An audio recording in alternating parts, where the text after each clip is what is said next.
I'm Matt Burgess. I'm the lead for Energy Star score development and our various Energy Star scores for different property types. I'm joined today by Clark Reed, who some of you may know. He's our sector lead for medical office buildings. I've also got my team of analysts on with me that might be called on in our Q&A section at the end of the presentation, and then I've also got Stacy Gladding, who is our lead on certification, so she'll be here to answer questions on that. But I'm really excited to present you guys the updated medical office building. It's been a long time coming, and I think we've got a really good model and some exciting opportunities to start certifying medical office buildings again.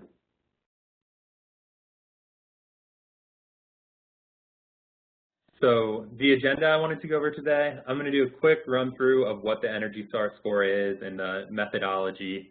Then I'm going to get into the development of the score that's specific to medical office buildings, basically how we came up with the score that we're going to be launching.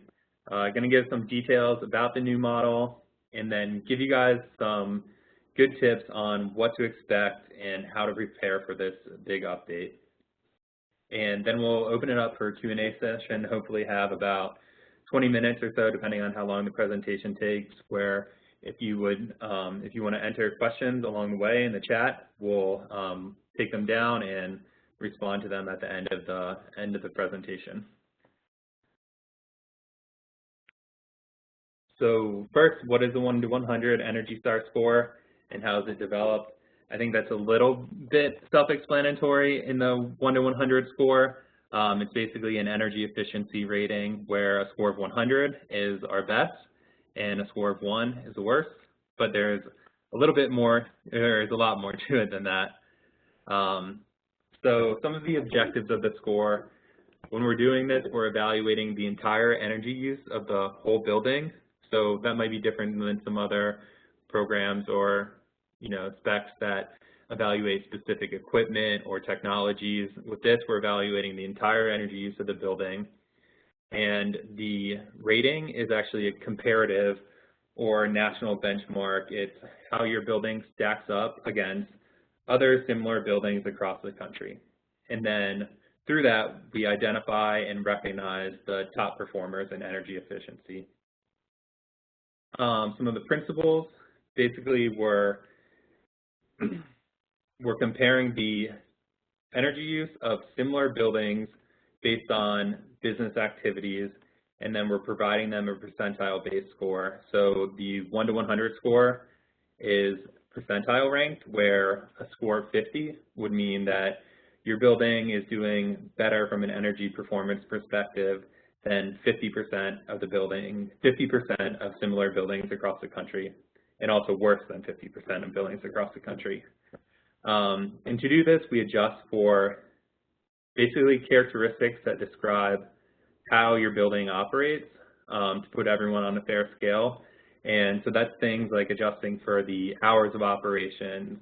The more hours your building is open, the more expected energy use it's going to have. Same with workers per square foot. And this is instead of adjusting for things like technology or HVAC. And I'll explain why we do it that way in further slides. So the score development process, what we've been working on leading up until now. So it all starts with survey data. So we need to have survey data on a ton of different business activities that describe, how a building operates. We talked about workers, hours, size of the building. There's a lot that goes into it. And then also the survey data has the energy use of each building. And once we have nationally representative survey data, we can start the development process with regression models. And what that's doing is we're basically trying to predict the effect of different operating characteristics on energy use. So being open like another hour, how does that influence how much energy we expect the building to use? And from that, we get a regression model that is basically used to estimate the normalized mean energy use for a building. That's kind of a lot of terminology, but what it basically means is we're predicting the average energy use of a building that operates just like yours. So based on your characteristics, how much we expect a typical building, how much energy we expect them to use. And from there, we do a comparison. So we basically take your building's actual energy use and compare it to how much it's expected to use based on its characteristics. So it's actual over expected. And what that means is if you're actually using less energy than we'd expect you to based on your characteristics, then your building tends to be more efficient. And how that works into the score is we come up with an efficiency ratio for all of our survey data, and we plot it in a distribution and put it on a best fit curve, and we basically associate each energy efficiency ratio with a 1 to 100 percentile score. So your actual energy use compared to how much we expect you to use is translated to a 1 to 100 score in that way. And then after all that, we have a scoring model and we test it on real buildings in Portfolio Manager and look at how that's going to play out in actuality and with real buildings. Or the survey data is real buildings also, but real buildings using the Portfolio Manager tool. This is kind of more about how that regression model works, how it's set up. A little bit statsy, but I'll get into some of it. So we have energy use intensity on the left side. That's that's the real metric we're evaluating. How much energy your building uses, and then we predict that with the regression equation on the right side. And so that's basically there's a constant which is CO, and that represents basically the average energy use of medical office buildings. So that's kind of a starting point. And from there, we have sets of coefficients and characteristics that are basically adjusting how much energy we expect you to use. So for example, the C1 times character 1. Character 1 might be hours, so the hours of operation. So you'd have, the hours of operation, maybe like a high number, like 120 times the coefficient, which is the effect basically the relationship between hours and energy use. And then we use that to adjust up or down the expected energy use based on the average. So yeah, and so the coefficients are providing adjustments for each operating characteristic, so like hours, workers. It doesn't have anything to do with, we don't use pieces of equipment adjustments for that. We basically allow the like advanced energy efficient equipment, they work their way into your score on the left side of the equation, which is the energy use intensity. If you have a really efficient system, your energy use intensity is going to be lower, and that's how it will affect your score. All right, so specifics of the medical office model update. First, just going to read off the definition of medical office. Make sure we're all on the same page. So medical office refers to buildings used to provide diagnosis and treatment for medical, dental, or psychiatric outpatient care. Gross floor area should include all space within the building, including offices, exam rooms, operating rooms for outpatient surgical procedures, laboratories, lobbies, atriums, conference rooms, and elevator shafts, stairways, mechanical rooms, and storage areas. And if you have a restaurant, retail, pharmacy, or services in your medical building, we recommend you include them in the square footage for medical office building when you're benchmarking Portfolio Manager. And this is actually a highlighted link that gives guidance on, what spaces you should include in your medical office building. It's an FAQ. And just wanted to point out that the medical office score we've developed does not apply to space types like veterinary office or standalone ambulatory surgical centers. So the reason for that is basically our data did not have, that we developed the model with, didn't have any veterinarian offices in it, so we really can't test if they have the same energy use and operations as a medical office, if they could fit under this model. and then standalone ambulatory surgical centers. We looked at those and we found their energy use profile is pretty different than just a standard medical office building. So we're going to do some more research going forward and see if there's any way that a score could be applied to them. But for now, standalone ambulatory surgical centers are not eligible under the medical office score. So the data source we used to develop the model, we had a partnership with ASHI where they actually went out and collected the survey for us and allowed us to do this whole thing. It was a 2015 data year for the survey. It had detailed information on all the building's characteristics, tons of information on that, use details, and then how much energy they used for the 2015 year. And this actually, it was a survey for all of healthcare or also for hospitals. So we actually released the model based on this same survey earlier in 2021, the hospital score. And what we ended up with after the survey was 153 complete medical office building responses that we were able to use to start the analysis for score development. And so what is this an update over? It's actually a pretty big improvement. The last model was based on 1999 CBEX data, so way out of date. And basically we developed that with 1999 CBEX, which is what we use for most of our scores. It's in EIA, Energy Information Administration Administered Survey. But subsequent editions of the survey after 1999, they didn't have enough observations for medical office buildings or enough specific, there are so many specific pieces of equipment and ways that medical office buildings operate. They didn't have the specificity of terms to develop updates to the model. So because of that, we couldn't create new models based on those CBEX, and basically the medical office building score got out of date, and in 2014 we had to put a pause on certification. So we haven't been certifying any MOB buildings until now, which we plan to in February, and I'll share some information about that, but pretty excited to get that back up and running. Some goals of the update that we had going into it. So basically we obviously wanted a more up-to-date data set to have an up-to-date comparison for buildings. So we were thinking about, in this period of time, do medical offices use more or less energy?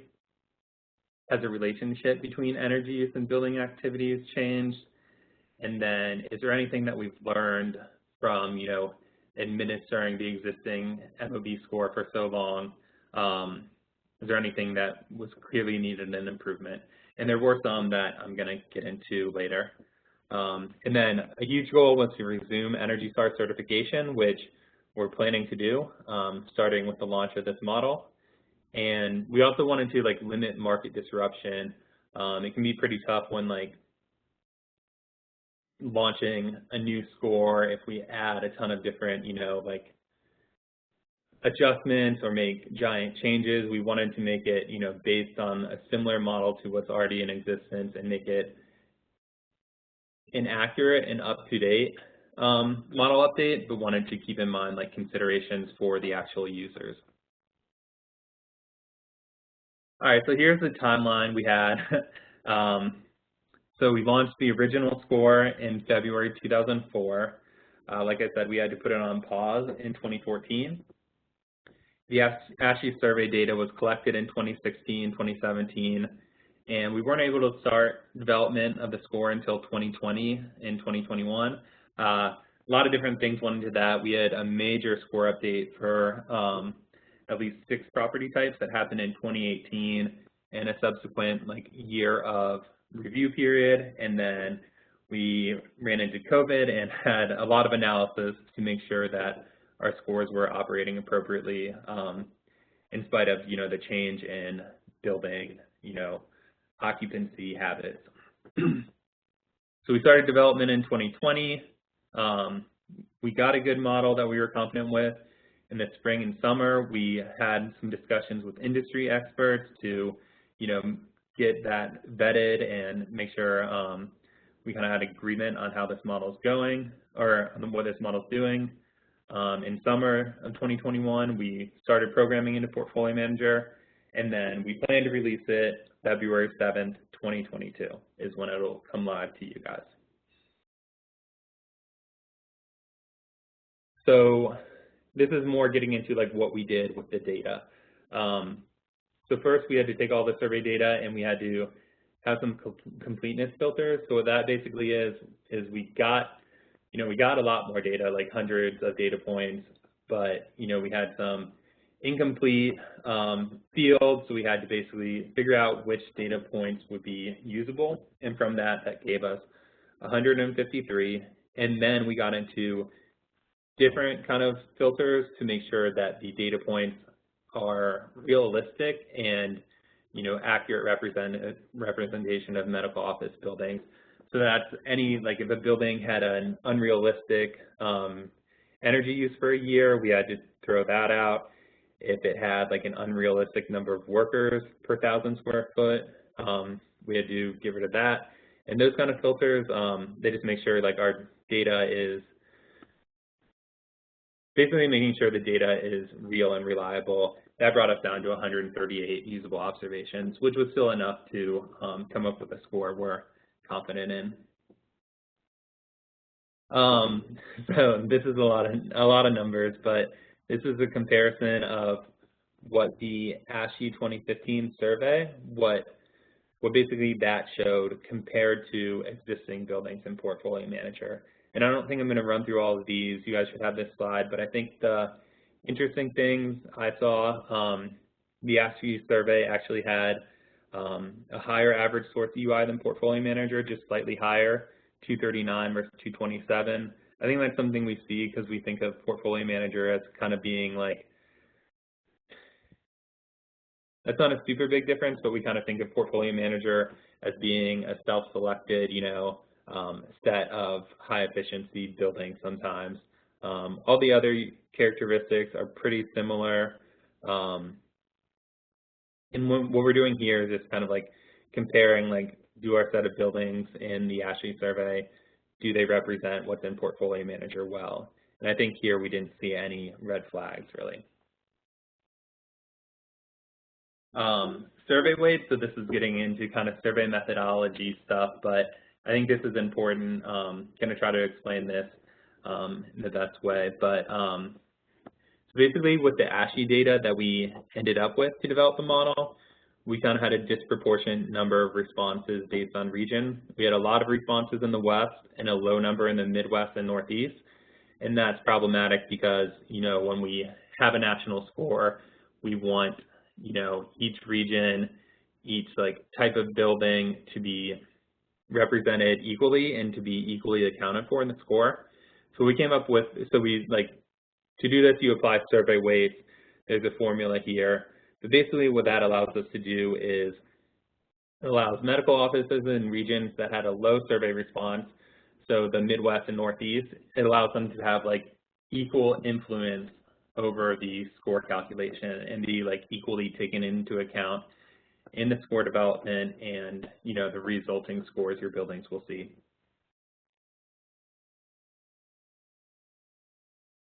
So when we started developing the score, we consider a lot of different variables and characteristics that may explain the variation in energy use. And we kind of look at all of these, look at if there's a relationship between energy use. We run correlation plots, all that kind of stuff, and we narrowed these down to a base model, which is a smaller number of variables that have a strong correlation with energy use. And from there, we get to our final model, which this is a table that shows the current medical office building model in the middle column, what terms are adjusted for, and the new model on the right. And so basically with the old model, if you have a score for a medical office building now, it's based on these adjustments. It's based on workers per square foot, the gross floor area of your building, weekly operating hours, and then cooling degrees and heating degree days, which are measures of basically how much cooling or heating your building needs, so climate adjustments. So yeah, so workers, weekly operating hours, square foot, and climate. With the new model, we still make adjustments for those terms, which is good. So you won't be losing any adjustment for those. But I think we do make a big improvement. This was an area that we saw that the old model was struggling with, and that it didn't have adjustments for these more like medical office specific, energy intensive characteristics. So those two are MRI machines per square foot is now included as an adjustment, and surgical operating beds are included as an adjustment. And I think with the old model, we were seeing that medical office buildings that had high values for these, they were basically they weren't getting an adjustment, but they were using more energy. So they were basically not given a credit for having this machinery, and still using more energy, and basically resulting in a low score. So that's an improvement with this model, and we see more even scores across those attributes. Oh yeah, so just to highlight one more time, yeah, so these two adjustments are going to be in the model, and so basically you'll need to, in Portfolio Manager, you want to make sure and verify that you have accurate values for those two pieces of information. If you previously hadn't filled anything in for those, they're going to be defaulted to 0, which I'm going to explain later why that's important and why it's important to update those to get an accurate score. So we made an update to a use detail definition. Just want to make sure we're squared away on the number of surgical operating beds. And so that's the count of beds where outpatient surgical procedures similar to those which would be conducted in the hospital are performed. These beds are located in dedicated operating rooms, and this doesn't include chairs or tables and exam rooms, which might occasionally be used for minor surgical procedures. And if your property is in the design phase, use your best estimate for the intending conditions when the property is fully operational. So the resulting model that we showed, this is kind of a look at how the score distribution changed from old to new. So basically what we're showing here is on the horizontal x-axis, we have score ranges, 0 to 10, 11 to 20, 10-point increments all the way up to 91 to 100.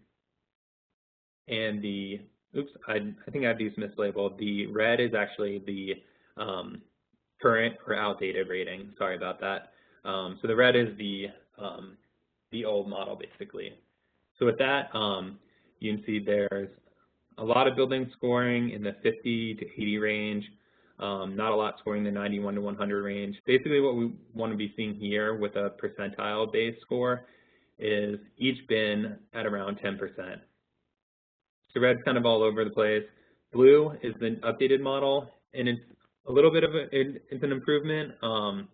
There still are those like tail offs at the low or high ranges, but I think with those we see sometimes, there can be either the portfolio manager data might be skewed to more efficient buildings, so we have a higher percentage of efficient buildings in portfolio manager, or it can be sometimes like the outliers that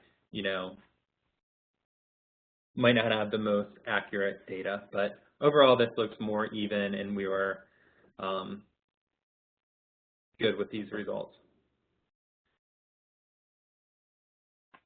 Okay, so this slide is going to explain what you should expect as far as score changes for your building.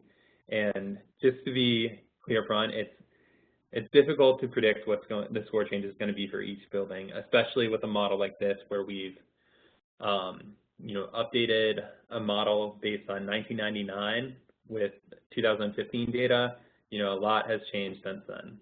But basically for the average score change is going to be +4 overall, so that's good. The graph here shows basically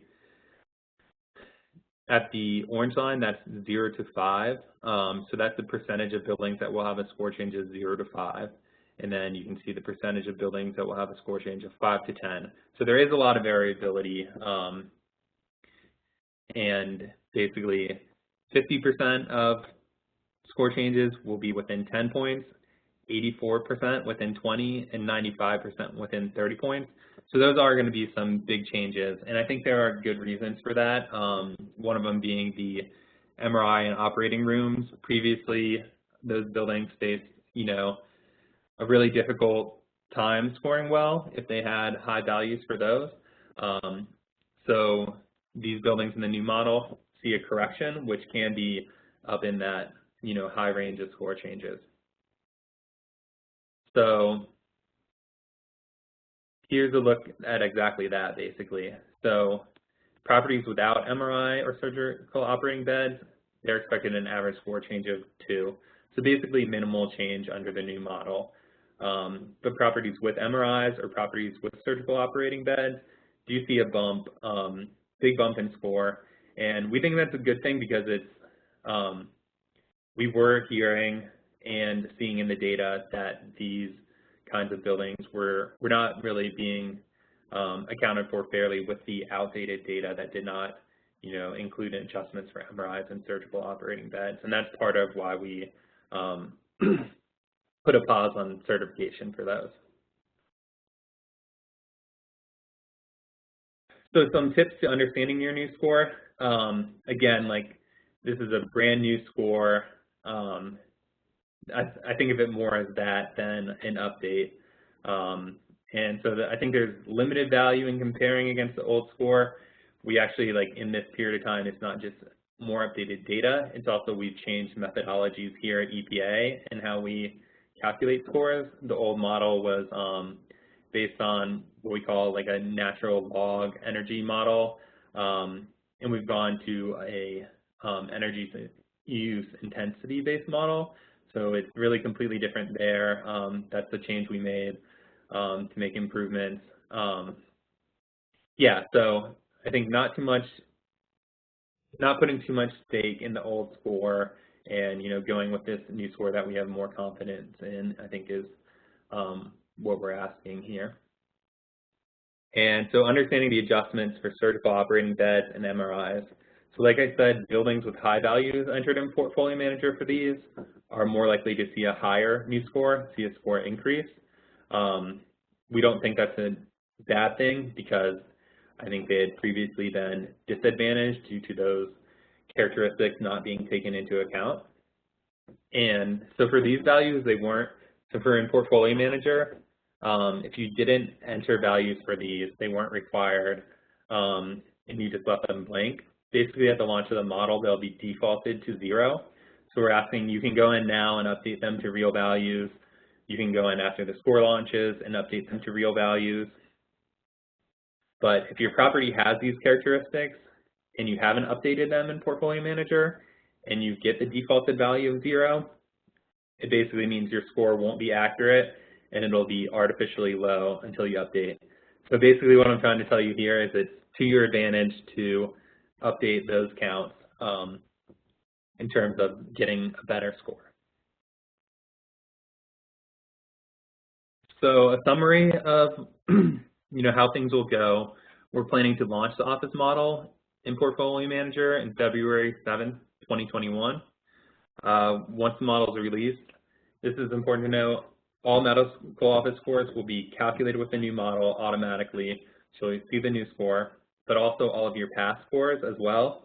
Going to the past, those will be updated as well based on the new model.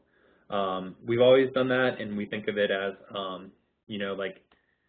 a way to have a kind of comparison all on the same scale over time, so and not have discontinuities in how the score is calculated. But if the old score is valuable to you, we have in here you can basically go in and run a performance highlights report or create a custom report and save those. We have in the slide deck you should have received, there's a link to our instructions on how to do that. So, oops, sorry, yeah, good question. February 7th, 2022. Still getting adjusted over here. Sorry about that. And EPA, and so we'll notify in advance of any updates. It's going to be February 7th, 2022, but we'll send updates leading to that. And yeah, again, please update your values for surgical operating beds and MRIs. I think if you see something you're not expecting as far as score, that's probably the first thing I would check. And updating values from blank to zero, from blank or zero, can only improve your score. And you can do that now ahead of the launch.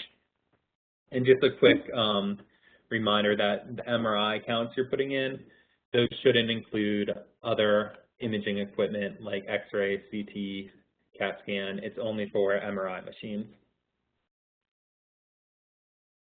Okay, and now some certification tips. I'm going to try to explain this as best I can, but we also have our certification lead on the call, so any questions you have on this, I might send over her way. But basically, certification will start right on February 7th when the score launches, and there will actually be a limited time opportunity to apply for 2021 certification. Actually 2021 this time, so last year certification. And so there'll be a period of time from February 7th to March 7th where medical office buildings, if you have a score of higher than 75 with the new model, 75 or higher, you'll be eligible for certification to be labeled as either 2021 or 2022. And it's actually possible to get both years. So we're basically giving flexibility to get 2021 certification for medical office building now, because we would have liked to have, launched it in the 2021 year if possible. And yeah, it's possible to earn certification for both years, and this is as long as you apply for 2021 certification using a period ending date of October, November, or December 2021.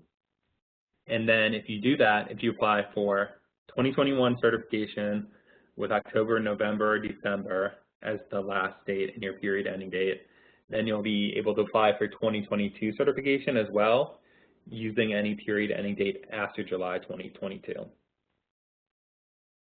So if for some reason within your company or with goals, if you want more years certified, if you want to get 2021 certification, you can go ahead and do that and also get 2022. And some scenarios that relate to that. So kind of a constraint on that is that we have, when you apply for certification, you must have a period ending date within the past 120 days. So it has to be recent data. So, and in addition to that, EPA recommends applying the earliest period ending date possible, which allows you to increase the number of PED options when recertifying. So here are two scenarios of how you might get 2021 certification. So applications submitted by February 28, 2022, so submitted within February, they need to have a period ending date after October 31st, 2021. And so basically you can apply for that certification. You can apply for, this is for 2021 certification. You can apply with a November 2020 to October 2021 period, December 2020 to November 2021, January 2021 to December 2021, and February 2021 to January 2022. And these are all posted online. And then there's a second scenario where if you apply after February, so in March, it changes the period ending dates you can apply for. So those are December 2020 to November 2021, January 2021 to December 2021, February 21 to January 2022. And so basically, just an important note that if you apply for 2021 certification with a period ending date of October, November, or December, then you'll be eligible for the 2022 certification using any period ending date after July 2022. And I guess that's basically saying that if you use the January period ending date for your 2021 certification, you can do that, but you won't be eligible for 2022 certification with the same rules. So that's why we recommend using earlier period ending days.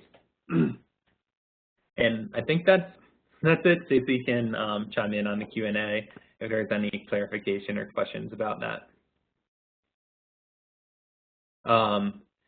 Yeah, so that's actually, one last thing is also wanted to mention that this applies to Design to Earn Energy Star. You know, medical office scores will be updated there, and you'll be able to apply for recognition the same way with medical office buildings now. So now I'm going to open it up to Q&A. Thanks everyone